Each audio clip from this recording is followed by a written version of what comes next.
Bonjour tout le monde, j'espère que vous allez bien. Alors aujourd'hui, je vais vous parler de 4 astuces que j'ai mises en place pour diminuer ma consommation. Donc pour ceux qui ne me connaissent pas, moi j'ai été vraiment une grande accro de la consommation de vêtements. Donc j'en achetais énormément, j'avais mes armoires qui débordaient. Puis à un moment, je me suis dit que c'était plus possible. Donc là, j'ai décidé de mettre en place des astuces pour consommer moins. Donc j'en ai mis en place vraiment énormément, mais aujourd'hui j'ai décidé de vous présenter en fait mes 4 préférés. Donc mes 4 préférés, pourquoi est-ce que je les aime autant? C'est parce que en fait c'est elles qui m'ont permis de vraiment me rendre compte de ma consommation et de consommer moins et en fait qui ont eu le plus d'impact rapidement sur ma vie. Donc c'est celle que je vais vous présenter aujourd'hui. Dans cette vidéo, je vais vous donner 4 astuces, mais si vous en voulez davantage, vous pouvez regarder sur le blog ou dans les e-books que je mets à disposition. Donc c'est des e-books gratuits dans lesquels je vous donne davantage d'astuces pour justement dépenser moins et économiser plus. Donc je vous mets le lien vers le blog et les ressources gratuites juste en dessous. Alors la première astuce que j'ai mise en place, ça a été pendant un mois de noter tous mes achats. Donc mon idée en fait c'était de faire comme d'habitude, d'acheter comme d'habitude et de prendre en note en fait tout ce que je dépensais. Donc mon idée c'était vraiment de faire un journal réel de mes dépenses. Seulement au fur et à mesure que le mois avançait, je me rendais compte que parce que je devais le noter, je dépensais beaucoup moins. Donc ça déjà, ça a été une bonne astuce, mais j'ai quand même essayé, je mets des guillemets parce que c'était pas si compliqué pour moi à l'époque d'essayer de consommer, mais j'ai quand même essayé de consommer normalement pour avoir vraiment une vision réelle de ma consommation. Donc ça a été ce que j'ai fait le premier mois.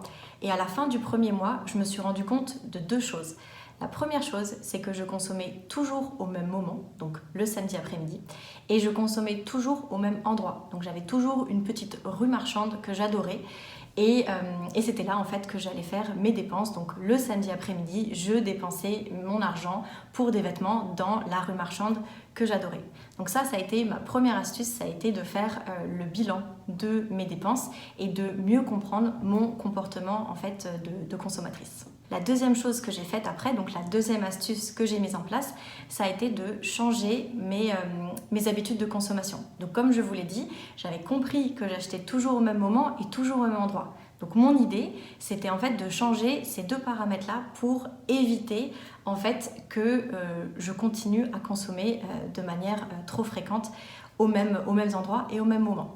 Donc ce que j'ai fait, c'est que je me suis dit, il faut que je change le moment. Donc moi, le problème, c'est le samedi après-midi. Le samedi après-midi, j'étais abonnée au Viré Shopping, donc il fallait que je change ça.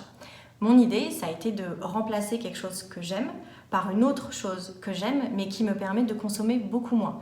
Donc j'ai commencé à remplacer 3 samedis sur 4 par des sorties entre amis, des balades, à lire un bouquin, aller au café, même parfois aller au cinéma. Autant de choses qui me permettaient en fait de dépenser moins mais de faire quelque chose que j'aime. Comme ça, j'étais vraiment pas dans la frustration parce que, comme je vous l'ai souvent dit, lorsqu'on est frustré, on arrive à tenir une semaine ou 2, mais après on laisse tomber et on consomme ou on fait ce qu'on a essayé de pas faire d'autant plus. Donc la frustration, ça n'amène rien de bon.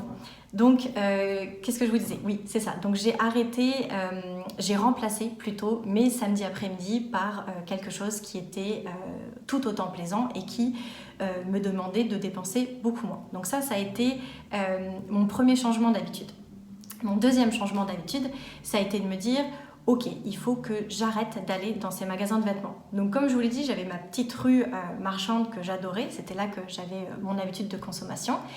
Mais il y avait aussi d'autres moments dans ma semaine où potentiellement je pouvais rencontrer Zara. Zara étant à la base mon magasin préféré. Maintenant ça l'est plus, mais bon. Et donc là je me suis dit comment je vais faire pour éviter Zara. Et donc j'ai réfléchi à ma semaine et je me suis dit il y a un autre moment où je peux potentiellement croiser Zara ou ses autres copains que j'adorais aussi. Et c'était quand j'allais faire mes courses. Parce qu'avant, quand j'allais faire mes courses, j'allais au supermarché. Et parfois au supermarché, il y a des galeries marchandes. Et là, c'est la galère parce qu'on est là avec notre chariot en train de remplir des choses. Et on voit les vêtements dans la galerie et on a envie de rentrer. Donc moi, ce que je me suis dit, c'est qu'il fallait que je trouve des magasins, enfin des magasins d'alimentation plutôt, donc des supermarchés, où il n'y avait pas Zara dans les environs, où j'étais pas obligée, dans ma route vers ce supermarché, de passer à côté d'une galerie marchande qui me plaisait. Et c'est là que j'ai décidé de changer ma manière en fait, de consommer mes aliments. Donc j'ai aussi changé ma manière de consommer la nourriture pour plein d'autres raisons qui sont principalement économiques et écologiques. Mais toujours est-il que là je vous parle uniquement de mon addiction aux vêtements. Donc pour cette raison-là, j'ai décidé de faire mes courses dans des épiceries de quartier très petites et au marché. Donc là, pas de Zara à l'horizon, pas d'autres magasins que j'affectionnais.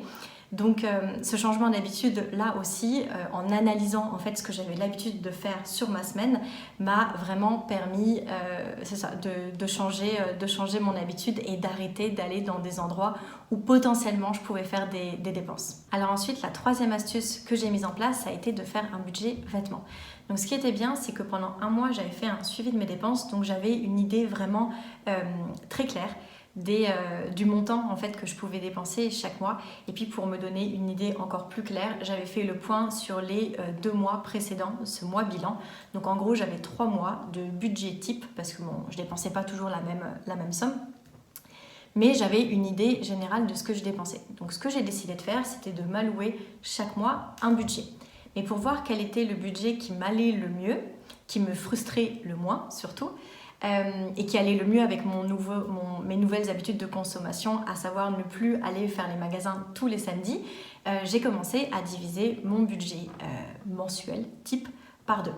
Et j'ai fait du shopping donc avec ce budget-là pendant un mois. Donc il me semble qu'à l'époque, j'y suis allée 1 fois ou 2 fois seulement, donc un samedi ou 2 samedis seulement faire les magasins. Et je me suis rendu compte que finalement, je le vivais très bien. Après, j'ai mis en place aussi d'autres astuces, dont une dont je parle dans une autre vidéo qui s'appelle la méthode des substituts. Donc si ça vous intéresse, je vous mets le lien juste ici. Je me suis rendu compte que finalement, ce budget divisé par 2 était bien suffisant pour 2 sorties, voire même 1. Et lorsque je faisais qu'une sortie mensuelle, ce budget était finalement trop élevé. Ce que j'ai décidé de faire, c'est au fur et à mesure de le diminuer. Et à un moment, je suis arrivée à un budget mensuel qui me convenait très bien et qui pouvait en fait convenir à mes besoins. Je vais y arriver. Voilà, donc ce que j'ai fait pour résumer cette troisième astuce, c'est vraiment uniquement de faire un budget mensuel pour les vêtements qui correspondait à mes besoins. Donc ce que je vous conseille de faire, c'est de ne pas tout de suite diminuer par 4 votre budget, mais d'y aller en fait étape par étape pour éviter toute frustration et pour voir quel est le budget qui correspond le plus à vos besoins et à vos envies. Donc évidemment, vous pouvez faire ça en plusieurs mois pour l'ajuster selon vos envies.